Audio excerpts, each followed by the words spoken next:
So we have a few things that we want to talk about tonight. We're going to talk about the Washington, D.C. Temple Open House just briefly, because we know most of you will be well aware of that. And then RootsTech, which we're super we excited. hope, oh yeah, we're very excited about that for last year. The General Handbook and your calling. And then we have an activity idea which spans actually 2 months this time. Mm-hmm. And MyHeritage photo tours is what we're going to finish up with, and then at the end, Q&A if we have time. If we have time, hopefully. We tend to be long-winded, as probably most people know. So we can't see you. So if somebody has a question, I guess just let us know. Or yeah, either unmute or make a note of it to ask us at the end, whatever works better for you. Okay. It's always good to start out with a little quote. This is from Elder Uchtdorf. We cannot and we must not allow ourselves to get distracted from our sacred duty. We cannot and we must not lose focus on the things that matter most. We love that quote. Yeah. And obviously he's referring to the things of the temple and everything that goes with that temple work. So the Washington, D.C. Temple Open House. I'm sure we've all gotten a lot of information down from the stake and from the church. So I guess the theme, this is actually from the temple's website, it's Come and See. It's from April 28th to June 4th. There were specific days set up for our stake that they were asking people to make arrangements, and we got all the information. And this is a great opportunity for, if you know people, less active members, non-members, anybody. This is a great opportunity to share this side of the work that we love so much. So I think it's pretty awesome. For the first time in 50 years, the public, anybody's invited to come inside and see. So there's a lot of information on the ticketing, which is kind of confusing. So if you've got questions, you can go to the temple website or check with our leaders. But it'll be good. And then we can't wait for the next temple open house that's going to affect us. Yeah. Which actually will probably be Columbus. And the one after that. Yeah. So we wanted to talk a little bit more about RootsTech 2022, because that's coming up pretty quick. It's less than 2 months away now. And hopefully most of you had the experience of attending the virtual one last year, but RootsTech is coming up again. Yeah. Last year they didn't know what to expect. And they were hoping for 100,000 people. And then registration started, they were up to about 500,000. They ended up with 1.5 million people attended RootsTech virtually last year. And so they decided that changed everything. It's never going to be completely in one place ever again, they said. This year's is going to be completely virtual once again and completely free. So we'll see if we can break that 1.5 million. This is a little promo that they put out we thought we'd like to share.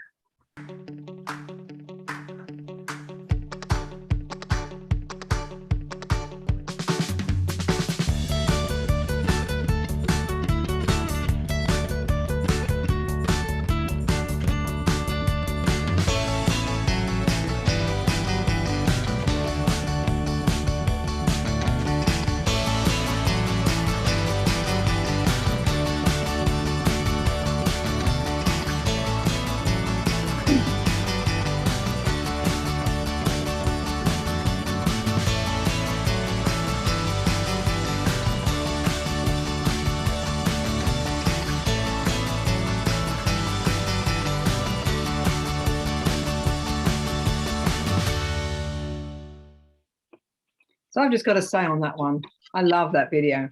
I'm a child of the 1960s, and that is so 1960s in its theme and the music and the psychedelic, and yeah, but it's a very nice fresh new look they're giving it this year. Yeah. So some of the things from RootsTech this year is, this is from their website as well. And once again, the big thing for us to try to share, not only with our ward members and with our unit members, but with everybody. It's 100% virtual and 100% free. And it's not just for genealogists, it's for anybody. Last year, they had sessions for children, for youth, for genealogists, for people who just were curious. And they have all kinds of specialties depending on your area of research, or just things you can do with your family, or ideas that you could use in your calling even. And they invariably will have as well, of course, the Temple and Family History Leadership sessions going on as part of it as well. And lots of keynote speakers who are just really inspiring to listen to. In addition to the things they have on the screen there, one of the most fun things we found last year was, if you're familiar with the app or the part of the family tree app on your phone is Relatives Around Us. They did one called Relatives at RootsTech last year. And from the beginning of RootsTech through the end, if you're related to anybody else in the world who was registered for RootsTech, it would show you the relationship on that app. And you could connect with cousins from all over the world. And it was pretty cool. We get messages flying in just from everywhere. And it's very neat. And we know they are doing that again this year. So that's going to be probably expanding on that. Right. So registration is open. So if anybody has not registered yet, go to rootstech.org and register. And once again, encourage those to whom we serve. Yeah, just everyone that you know. And just really great. They also have over 1,500 sessions. Yeah. Which, will be available a little bit afterwards, but just.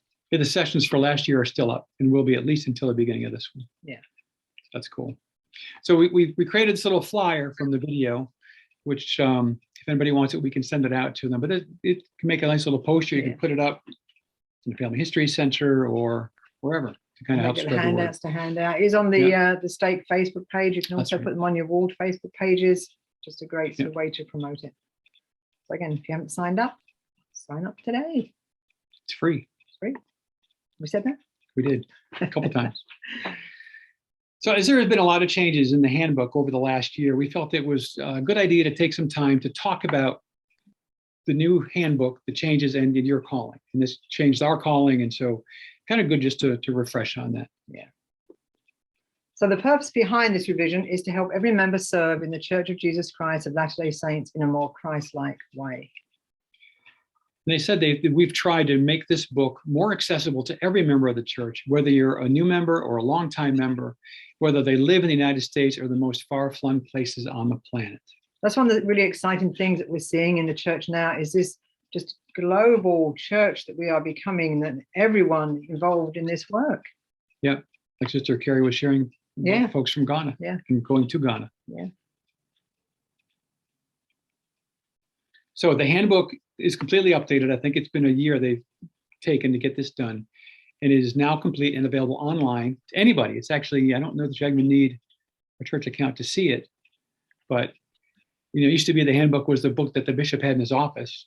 Now, two handbooks. We have two, Now it's one, and it's all available online. So the General Handbook is what they call a living, breathing digital document. The reason they're calling it that way now is it's going to be updated probably every 3 or 4 months. So even in anything in relation to our call-ins, always look out for that, because any change that comes, it will be there. They won't be the same physical handbook that's the same for year after year. This is now just a changeable document as the need arises. One of the things we read that said the First Presidency and the Quorum of the 12 are not shy about updating the handbook. So there's going to be lots of changes. So the handbook reflects the desires, the input, and the direction from the people we sustain as prophets, seers, and revelators. And that's just such an important part of the changes in the handbook. This isn't just change of policy or good ideas or thoughts you might want to think about. This is what the prophet and the Quorum of the 12 really, under inspiration, feel is important for us to be doing. So that's why we wanted to talk about it a little bit today. Yeah. And it really is, a lot of this, I feel, through revelation. And as the church continues to grow, it's more inclusive to the different areas of the world that we're growing to. Right. Ongoing restoration. Yeah, exactly. Yeah. So the first one we wanted to talk about, it always has a little number. So when you use if you go onto you can find this either on the library app on your phone, or on the church website under gospel media topics. Okay. Forget, but look. But every section has a little number. So there's a mixture of people tonight. So Ward Temple and Family History Consultants. This is what it says under this, but it's important that we all understand each other's role. Yeah. Section 25 is all about Temple and Family History. Yeah. So 25.2.4 is for consultants. So the Ward Temple and Family History Consultants serve under the direction of the Ward Temple and Family History Leader. or the members of the Elders Quorum presidency who fills this role if their leader hasn't been called. So the responsibilities are to help members experience the blessings of discovering their ancestors and performing temple ordinances on their behalf. To help members prepare to receive temple ordinances and make temple covenants. Participate in temple and family history coordination meetings. And serve in local family history centers when assigned. So these are just some of the, I guess, highlights. There's a lot more stuff in the sections. We really would encourage everybody to become familiar with the sections that pertain to them. Actually, the whole section 25, because it gives it used to be, as some who've been doing it for a long time know.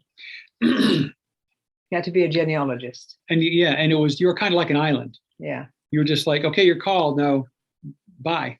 Yeah. But now we've got real good information and guidance there. And you'll notice that the ones that are up here, obviously, again, there are more in the actual handbook, but a key word that you'll see under the consultant section is the word help. The consultant is to be a helper and to help move the work. Right. That's why we don't have to be genealogists anymore. Right. They don't need genealogists. We need helpers. Yeah. So these experiences are especially important for those learning the gospel, new and returning members, and those preparing to receive or recommend for proxy baptisms and confirmations. Right. So these are the people we should be helping the most as consultants. Yep, especially new people to the church, as we have been in the church and get to know the importance to us and the power in the temple. Encouraging those to get there too is great help. So 25.2.3. Kind of going backwards. Award Temple and Family History Leader. So the primary responsibility is to support the Elders Quorum presidency and Relief Society presidency in their Temple and Family History responsibilities. To coordinate Temple and Family History efforts with organization leaders, including leaders. To lead the ward TNFH coordination meetings. To coordinate Temple and Family History consultants' efforts to help members with Temple and Family History work.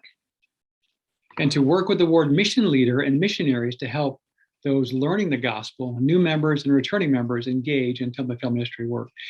And that's something that I don't know, I think we feel it should be automatic for the missionaries they would talk about it with folks that are their friends, they're investigating. But if we can be proactive in reaching out to the missionaries and say, who are you working with? How can we help? Can we come? Can we help get them thinking about it? And you'll see that the whole purpose of the leader, strong word leading out there for him, is to lead and coordinate. Yeah. So that's the main role that he would have. Once again, if the Temple and Family History leader is not called, a member of the Elders Quorum presidency fills that role. So it's important to note that because we have both situations in the state. Some wards do have a Temple and Family History leader. Some ward, the Elders Quorum presidency councillor acts as a Temple and Family History leader because there isn't one called in their unit. So in section 25.2.2, Elders Quorum and Relief Society presidencies. So the Elders Quorum president and Relief Society president each assign a presidency member to help lead Temple and Family History work in the ward. These two presidency members work together. And their responsibility is to attend ward Temple and Family History coordination meetings. To encourage individuals and families to learn the doctrines and blessings of Temple and Family History work. To ensure that the doctrine and blessings of Temple and Family History work are taught at church. To encourage members to learn about their ancestors and perform temple ordinances on their behalf. And to ensure that Temple and Family History work is planned and reported in ward council meetings and in ward Temple and Family History coordination meetings. It really stood out to us as we read these about the key words here, and they are to encourage and ensure. So it's not that the Elders Quorum Relief Society presidency members are to do the work. They're to encourage ward members and encourage that the doctrine and temple and blessings are taught in church. So in meetings for all of our organizations, as well as in sacrament meetings, just to make sure that everything is being taught and to encourage members to do their work. Yeah, so each understands each other's role. Yeah. So that leads us on to the Ward Temple and Family History Coordination meetings, which is something that just not just throughout our state, just throughout the church generally, people are still trying to come to understand what this is and what this really is. But the coordination meeting is something that we really would like to talk about a little bit. So they don't have to be a formal meeting. They can be brief, informal. Ward Temple and Family History Coordination meetings are to be held regularly. So who should attend? This will be interesting who we bring from the pages before. So the Ward Temple and Family History leader who conducts these meetings. Assigned members of the Relief Society and Elders Forum presidency. Temple and Family History consultants. And this one a lot of people don't do, an assistant in the priest's quorum. And a presidency member of the oldest young women class. So that's what makes up the coordination meeting. Those are the people who should be there. Yep. So continuing on with the meetings, the purpose of the meetings are to coordinate efforts to implement the Ward Temple and Family History Plan. Plan how to help specific ward members with their Temple and Family History work as requested. That's kind of it. It's kind of a simple sort of thing. But the important thing with this is a lot of people are feeling some pressure with these meetings. And so these last 2 points are really important. These meetings may be held in person or remotely. And as we mentioned at the top, coordination can also happen in other ways, including phone calls, texts, and emails. It doesn't have to be a meeting. I think we've mentioned this before. Elder Renlund says it takes a darn good meeting to beat no meeting at all. But the point is that you're coordinating. So you can do that on a phone call. You could do it in a group text. You could do it in an email. Yep. So just to consider those things. And then also there's stake Temple Family History consultants, which we have some here as well. They serve under the direction of the stake presidency or one or more high counselors assigned to Temple and Family History work. Most stakes do have one high counselor who normally that is for us, Brother Murdoch. So he would work with our stake consultants. Yep. Sorry. Support high counselors and the State Relief Society presidency in their efforts to instruct others in Temple and Family History work. I like the clear clarification that is under the stake consultant section now. It just really kind of fine-tunes the role. Yeah, that's one thing we have seen with the handbook changes is it definitely is fine-tuning everybody's role. Yeah. Help teach and support members in Ward, Temple, and Family History callings. Help coordinate stake indexing efforts. And serve in family history centers. Jumping quick. So that's a kind of, yeah, no, that was the last one. So that's kind of the summary on the handbook things. If you have any questions, make a note of them. We can answer them at the end if there's anything that's confusing. But we would encourage you to go online, find the handbook. It's right there, and you can just do a little search if you can't, on the church webpage. But it's just a really helpful resource just to know what your role is.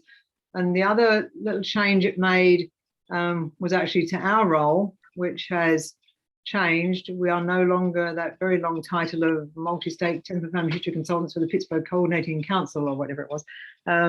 We are now area Temple and Family History Consultants. Advisors, sorry. Area Temple and Family History Advisors. Yes. So that's a lot one easier. of our jobs is to come and help do these things like we're doing now. So we're really excited for that opportunity. So in case you didn't guess, so our Temple and Family History activity idea for these upcoming months. Yeah, we were trying to come up with an idea that covers these things. So an activity for individuals and families. Something that we can use to encourage others to do as well as to share with other people. And as consultants and leaders to reach out and lead the way. And we're just really mindful of right now, there's a lot of things going on. The weather is bad, there's all sorts of things, but it's important at the beginning of the year to get things rolling. And this idea gets shared throughout the whole 7 stakes of our coordinating council. So for these 2 months, so for the rest of January and for February, kind of as the suggestion. We're encouraging folks to add memories to your family and ancestors. As we know, it's quick and easy to do. It's fun and simple. And anybody can do it. And it does also achieve one of the state goals. And also with that, our area goals to add memories. So if we can start the new year getting everybody to do that, that's a great way to get involved in the work at this point. Yeah. So you just do that easy by logging into Family Search. Right, on your app or your computer. Yeah, get people to log in, help people, be available to help other people. So either on your app or on your computer, just log in, get started, and then help other people to get started. Yeah, so in your wards or units, I know that Brother Murdoch sent this flyer out. Share it. Yeah. Print some out and hand them out at the door. Right, and any of these things that we have now, we'll send these out in a follow-up email this week. So you'll get all these flyers or anything else we're suggesting that you can then use them to promote, again, on your ward Facebook page or in the family history centers, or just people, just hand them out at church, whatever. We'll forward these to you and you can use them however you wish. It's just an option. It's not compulsory. It's just an idea that's going to be spread out throughout the coordinating council. Yeah, it's really, it's the thing we need to remember and kind of share as well. Memories don't have to be what happened 50, 20, 30 years ago. They can be what we did today. And or pictures over Christmas, or pictures, the latest pictures of the grandkids or great grandkids. That's a memory that tomorrow is going to be a memory. So that's a thought that's going to be a memory. Picture of your kids, if you have kids at home. Yeah. That's a memory tomorrow. Yeah. Tomorrow's memories we make today. Wow. That's good. Just thought of that. Sure, I read it somewhere. So going along with memories, and there's a video that we just love, so we wanted to share that with you. This way, this way. Whoa, this place is huge. Wow. Yep. So how many pictures are here? Millions? More. Billions? More. Zillions? Close. Think about all the pictures you've ever seen. Family pictures, vacation pictures. That's a lot of pictures. Yep. Grand Canyon, my parents' honeymoon. So how many pictures are here? Just all the important ones. Halloween, my life as a hobo. That's you. Listen. Can you hear them? Hear what? Listen, just listen. I can't hear anything. The pictures.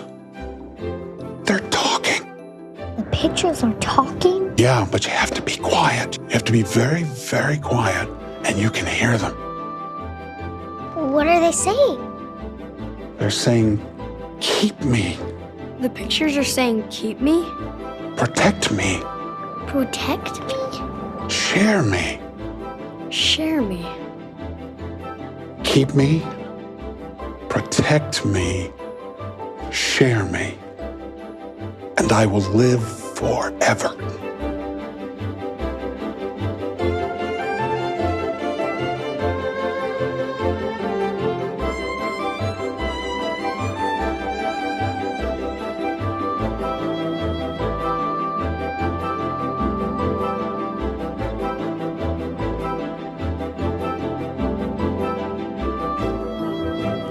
I can hear them. I can hear them too. This place is cool. What's this place called? We call it Family Search, where families live forever. Family Search. Cool. Keep me, protect me, share me. Huh.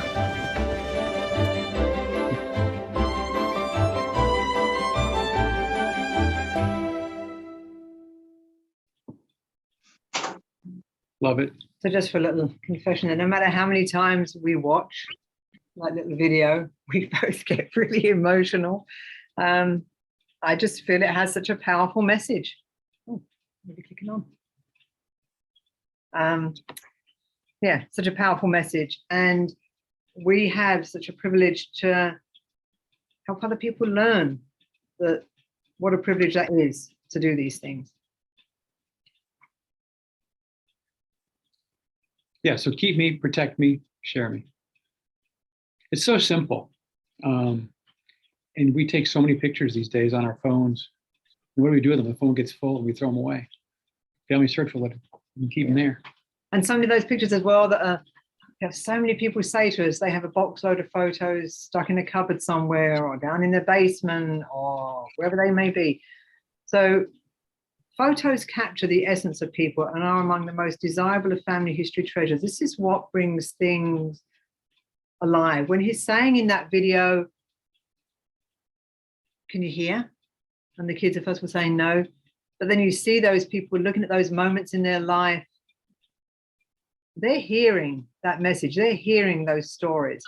And that's what we do to keep those alive so that other people can hear them, so that they get preserved and kept forever. Yeah.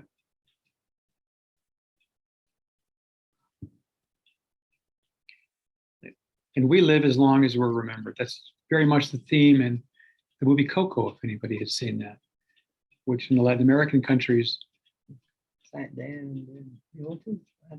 Dia de Muertos. Yeah. See. That's why they do it. That's why they do it, to remember they're dead. So with that, going along with that, the last part we want to talk about tonight is the MyHeritage photo tools. This again has been updated. So even if you've seen something about this before, they have new things added to that now. MyHeritage is a great tool that we have free access to as members of the church. So even though it is a premium paid website, we get free access.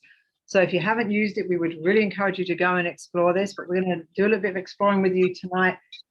We decided to actually go there and do it live rather than just prepare slides on this, so you can actually see how it works, and we'll talk you through that. And obviously this video will be put up onto the stake YouTube channel afterwards.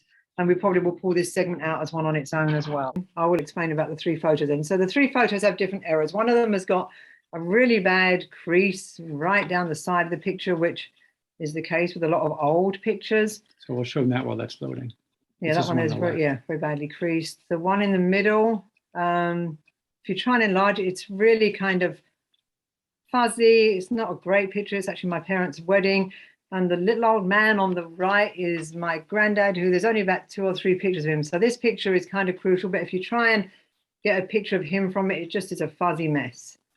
And this one on the end is just a fun one we want to do the third thing with, because they're not really, we will enhance it a bit as well. But so MyHeritage, is it there now? Yep. Excellent. So let's go to the first one. Let's go with that first one of the two. So we'll go into Photos once you log into MyHeritage, and then click into My Photos.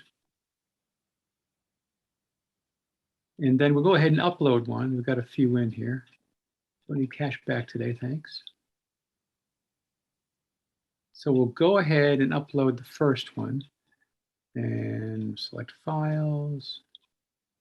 I don't have Finder open right now, and we're going to go with this one.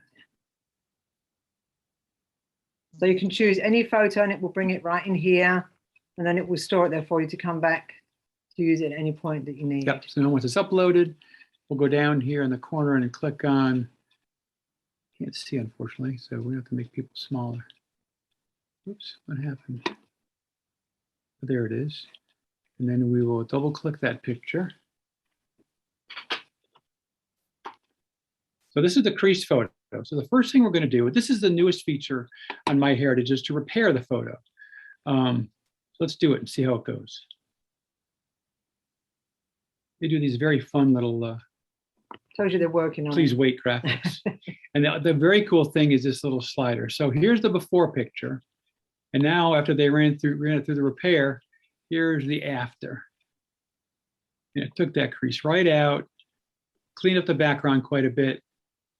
And it just looks amazing. And once again, these tools are free for MyHeritage. Yeah, and now that we were going to colorize this one Right, too, so this one we're going to go ahead and colorize. Not everybody it. likes this option. This is one where, you know, if you've got an old black and white photo and you'd like to see it in color, some people prefer to keep it with its original look. Some people like to colorize them. So it's a feature they offer. So we'll go ahead and colorize that one. Once again, we've got the totally before, and here's the colorized version. Which for those of us who are so used to colored pictures, this really makes it come alive. or folks like the old. But I think in this case, it really helps the lace in her dress stand out.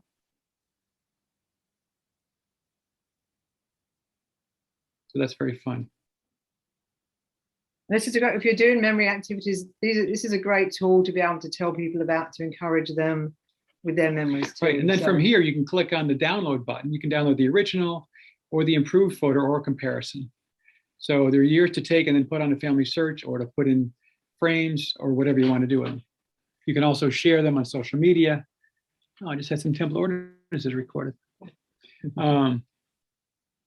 So let's do the next it's very one. cool. So let's do the next one. Go back to photos. We'll upload the next one.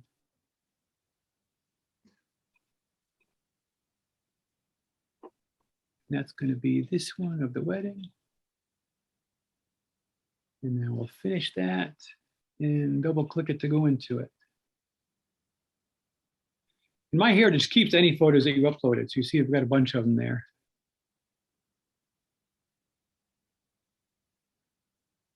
So this is the one, the very few pictures that Denise has. Yeah, because I wanted to have a profile picture of my grandfather to put on his personal page, but you can see it's really fuzzy and it's just not a great enlarged picture. Right. And the picture itself is literally, what is it, like a 2x3 or 1.5 by 2? It's a really tiny picture.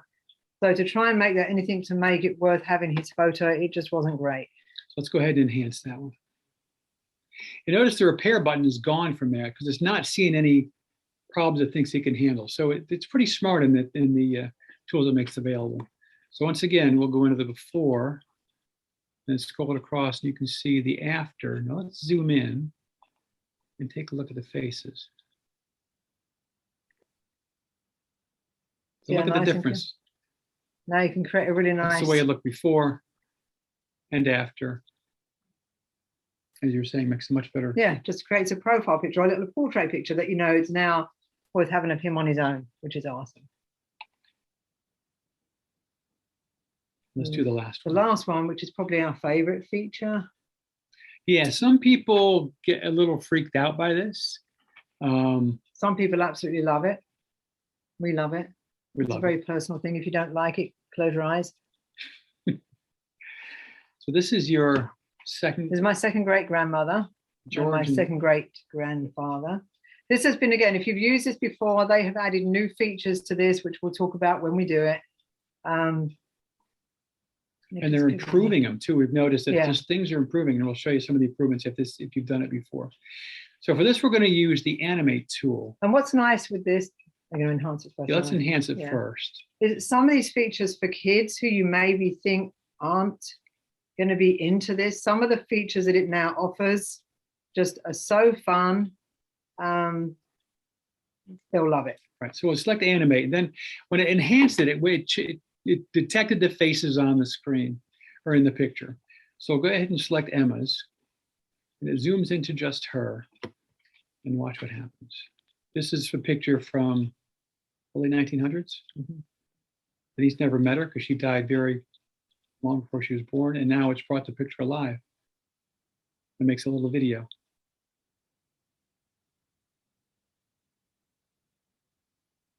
And the quality of these is getting better all the time. And then they have these other.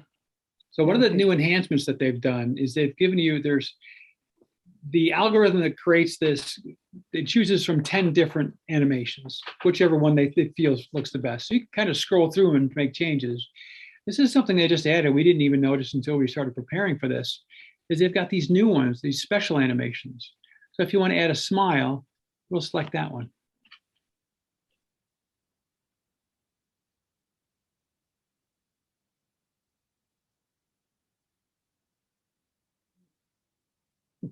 Can't help but smile.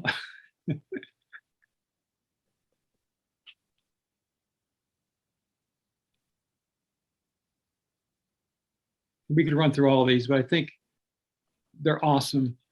We'll do the dance one. We got to do the dance one. Yeah, sorry about this, but let's make Emma listen to some music she never heard in her lifetime, and she likes it.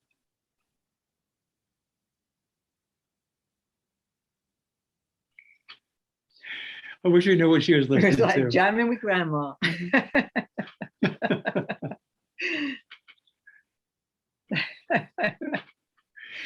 But the quality has gotten so much better, and they just keep adding stuff.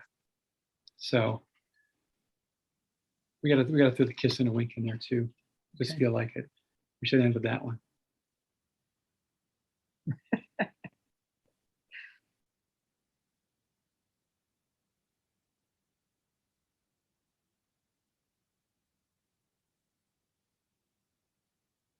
Shouldn't wink so well. Yeah, this is something I think we can pretty much guarantee that any youth would really enjoy that. Yeah, and actually we again, Sister Wilson, an older lady in our ward, we did this with her, with one of her, like a grandmother, maybe a great grandmother who she knew, but she really missed her.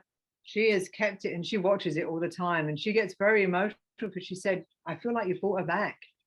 And Yeah. it's just, and you can download it. yeah, you can download it and watch it as often as you want. Yeah. But it's very fun. It's just a great way to, again, just really enhance that whole photo experience. Absolutely.